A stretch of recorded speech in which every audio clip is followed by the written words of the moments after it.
You'll be ushered into a room, very privately at number 10.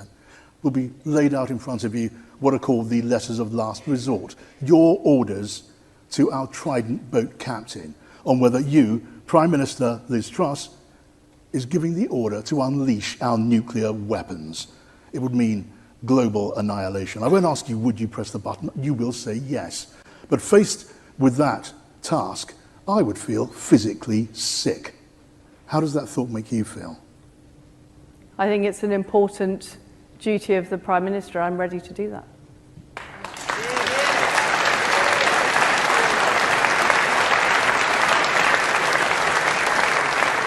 I asked how it would make you feel. I'm ready to do it.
What the hell?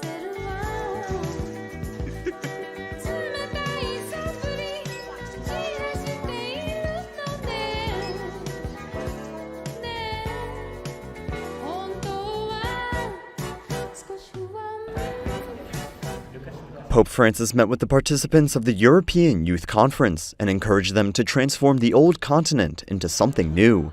He said they can effect this change by being more attentive and less swayed by ideologies than previous generations, and urged them to be sensitive to environmental issues. Pope Francis praised the concrete commitments young people have made to care for humanity's common home. He explained how urgent it is to reduce consumption not only of fossil fuels, but of many superfluous things, and said that in certain parts of the world it would be advisable to consume less meat.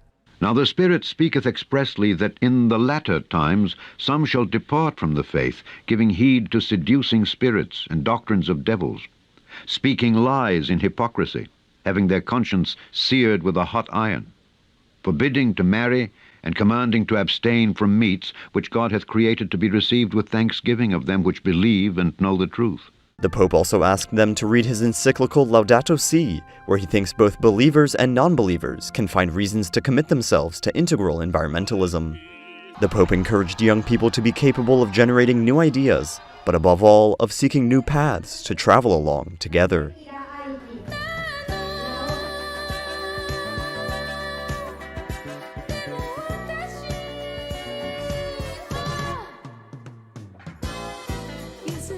For all of these reasons, I have decided that the global monkeypox outbreak represents a public health emergency of international concern.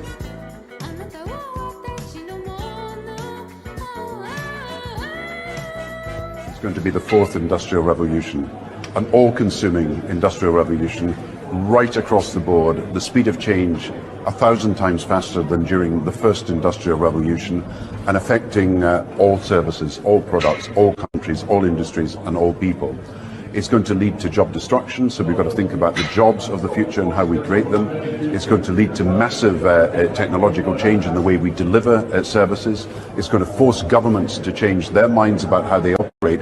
And all this has been set out by Klaus Schwab in the speech he made in Abu Dhabi to the summit of the Agenda Council. We central banks, and I'm not the only one here, there are at least 80 central banks around the world that are looking at digital currencies, we think that it's a duty of us to actually have available digital currencies that would operate to the benefit of consumers. So what would it look like? Well, it could be used like banknotes. I don't think it is like banknotes because it will not have the degree of anonymity that banknotes have. And I find it very interesting, by the way, that in the consultation that we conducted, that consumers who responded in very large numbers said, we want our privacy to be protected, but we don't want anonymity, because they understand the risk of anonymity when it comes to digital currency.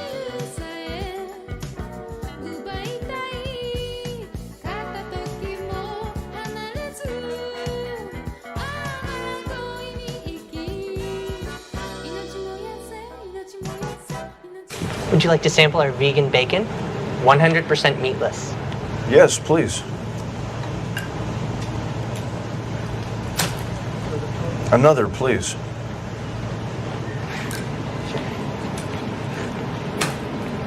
Sir, is there a problem? I'm just making sure no one ever has to eat this. I don't think I can give you any more. I want one. Hey.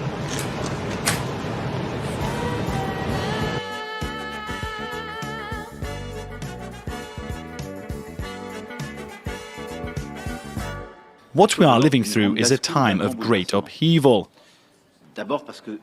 Firstly, because we are witnessing, and not just since this summer, but over the past few years, the end of what we might have seen as abundance. And for those who enjoyed it, it is also the end of a carefree time. Our freedom, the liberty to which we have grown accustomed to in our lives, has a price, and sometimes when we have to defend it, we have to make certain sacrifices as we fight to defend it. We're developing, through technology, an ability for consumers to measure their own carbon footprint. What does that mean? That's where are they traveling? How are they traveling? What are they eating? What are they consuming on the platform? So, individual carbon footprint tracker. Stay tuned. We don't have it operational yet, but this is something that we're working on.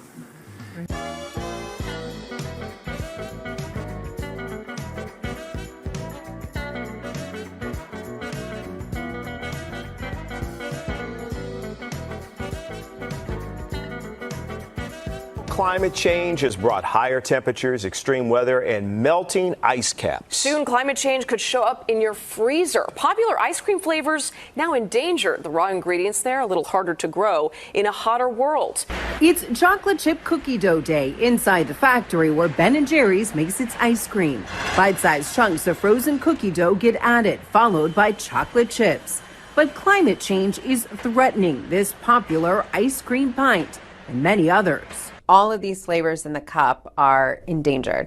They are because they've all got cocoa, coffee, vanilla, nuts. All of these ingredients are actually now under...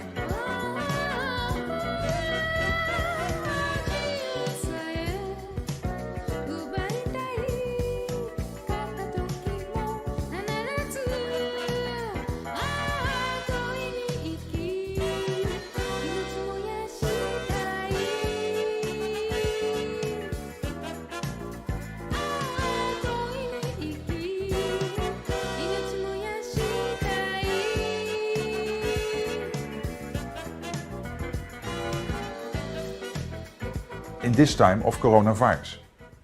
It's certainly a major crisis, but it also offers us a unique opportunity. Now is the time to make the changes we need to build a climate-resilient world, to increase prosperity and improve public health, but also to build back better, fostering green and inclusive recovery, and to achieve progress towards the 2030 Sustainable Development Goals. I can hope we can seize this momentum. What is coming is we will use more of that data, we will establish partnerships, and we are embarking on a journey of diversification of the lifestyle, I would say, not only diversification of energy. we need to change our behaviors. If we're serious about SDGs, we need to consume less. We need from food to energy to water. More population is coming, and if we just continue the way we are behaving as human beings, I don't think it's gonna be sustainable. It's good to dream of the SDGs, but the action is to reduce and reuse the circular economy, and that's what we are doing, and that's what's coming in the UAE.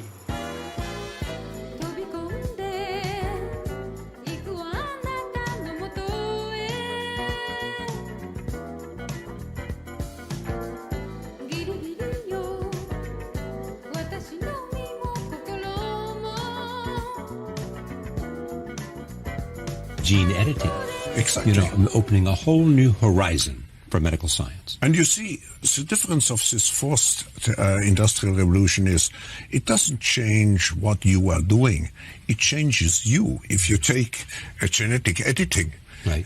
Just as an example, it's you who are changed. Yeah, and of course, this has a big impact on your identity. Yeah. And offers certain kinds of possibilities that have to be careful about. You know, when you began to do that kind of gene editing, some people worry that you are changing what it means to be human.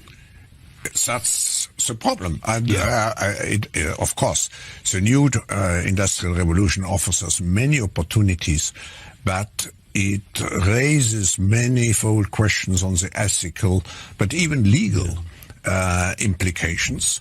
And we have to be prepared for it. And that's what we want to do in Davos next year.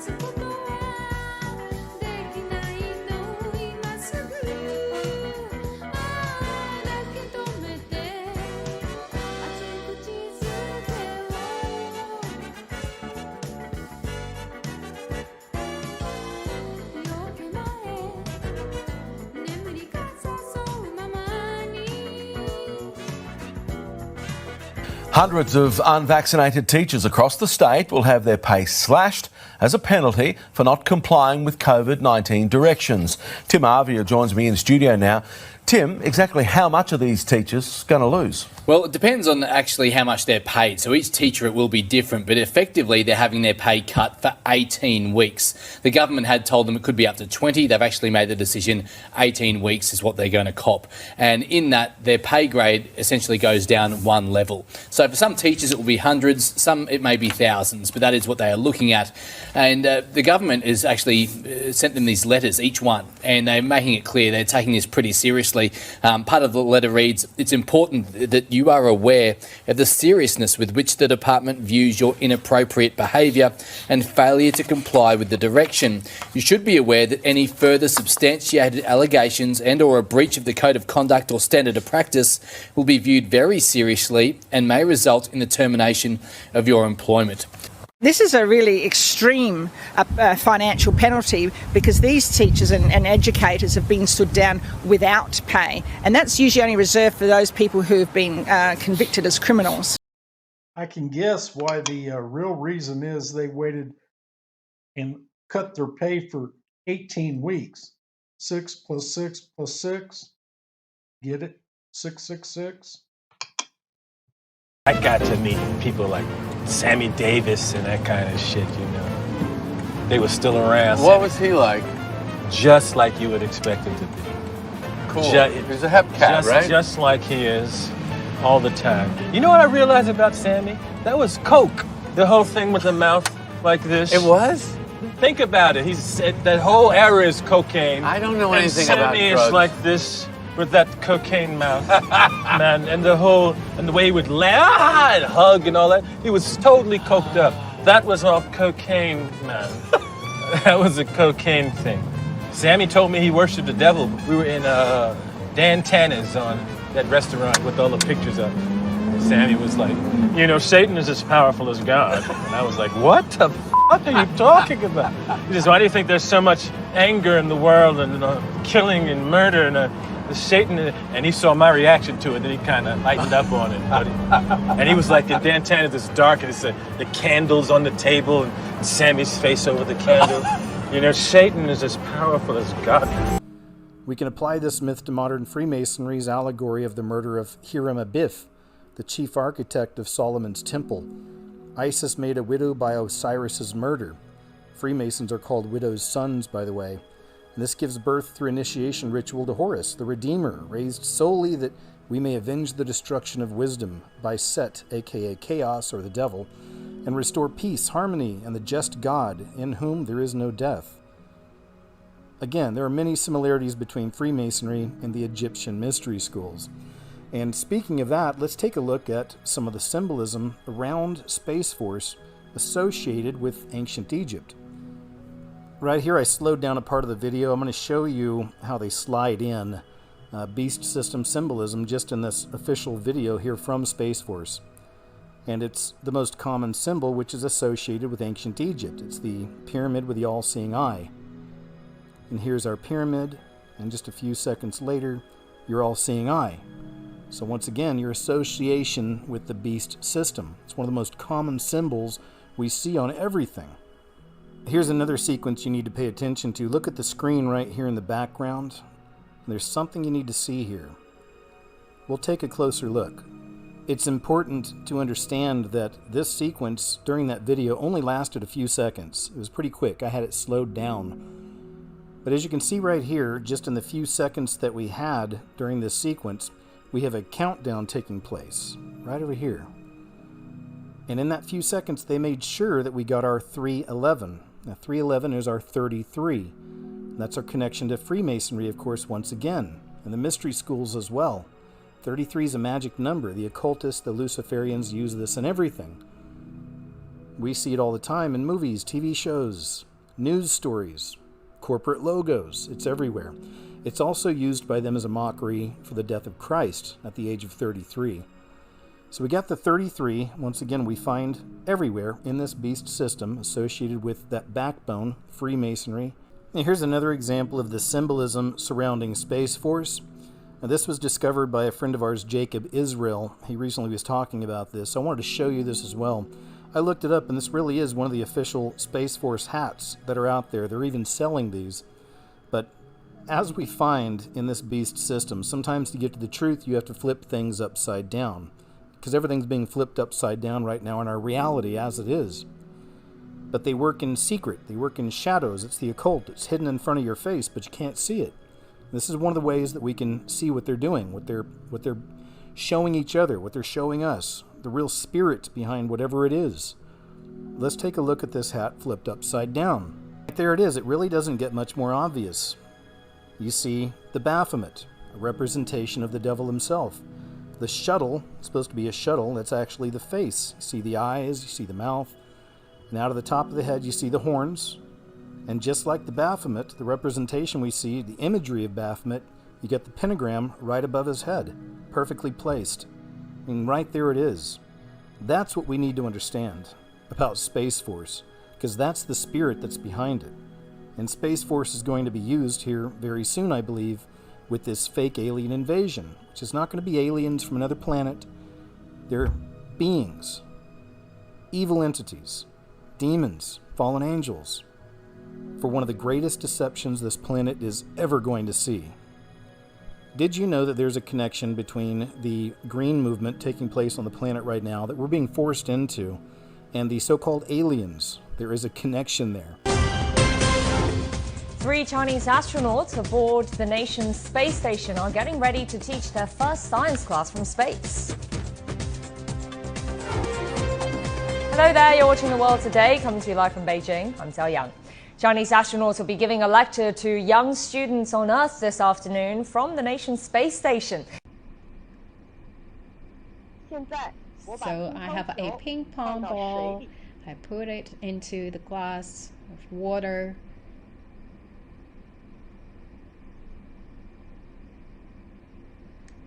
Can you see that? The ping pong ball actually not really coming back to the surface, right? It's inside the water. So that's phenomenon quite different from what you have there on Earth, because that buoyant force actually seems disappear because there's no gravity here. So we talk about that in the absence of a gravity, there seems like no buoyancy. I'm Don Pettit. I'm a NASA astronaut. I've flown 3 times to the International Space Station and spent over a year living there. I do not believe you that you can get a great cup of coffee inside the International Space Station. Okay. Most of the time, you are absolutely correct. The standard cup will not work in a weightless environment. You know, the cup that we're all used to drinking. Wait, I have a stunt cup right here. Oh, a standard cup like this does not work in a weightless environment. It requires gravity to hold the fluid in the bottom of the cup, and it requires gravity to allow the fluid to flow out when you want to take a sip. A standard cup like this does not work in a weightless environment. It requires gravity to hold the fluid in the bottom of the cup, and it requires gravity to allow the fluid to flow out when you want to take a sip. Busted. Now that's really, really funny, and there is no doubt about it. They are both liars, but what's really funny is this lady here says there's no buoyancy in a zero gravity environment, but watch the piece of trash that got into the glass of water. Watch it float back to the top of the water. That's called buoyancy, proving that she's not in a zero gravity environment.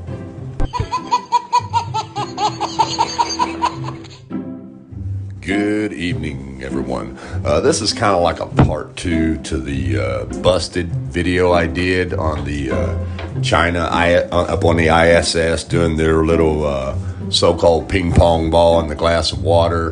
Most of you guys watched the video. If you didn't, I'll leave a link in the description for that video. It's only about 3 minutes long because it doesn't take but a few minutes to bust them because they're so stupid and so careless when they do this stuff. But anyways, everybody's talking about the ping pong ball, okay? I didn't tell you in part 1 because I didn't have time. Now we're in part 2. So, the truth is, it's not a ping pong ball at all. It's just a little round sponge ball. That's all it is, a little sponge ball. And she could have used anything in the world, even her own finger, to push that little sponge ball down into that glass of water.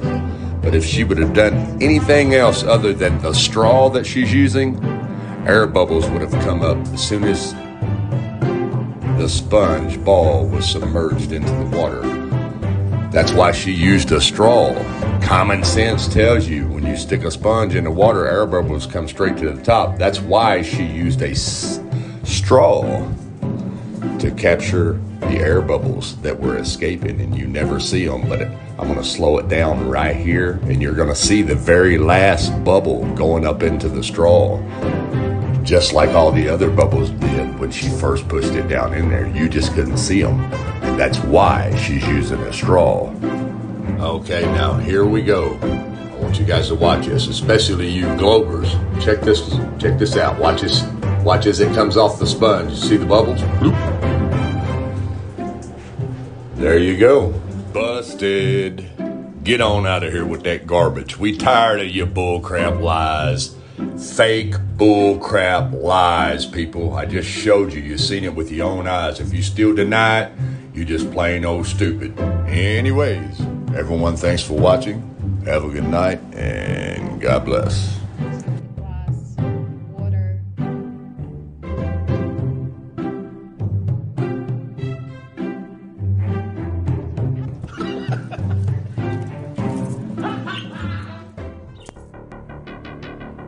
And ye shall know the truth, and the truth shall make you free.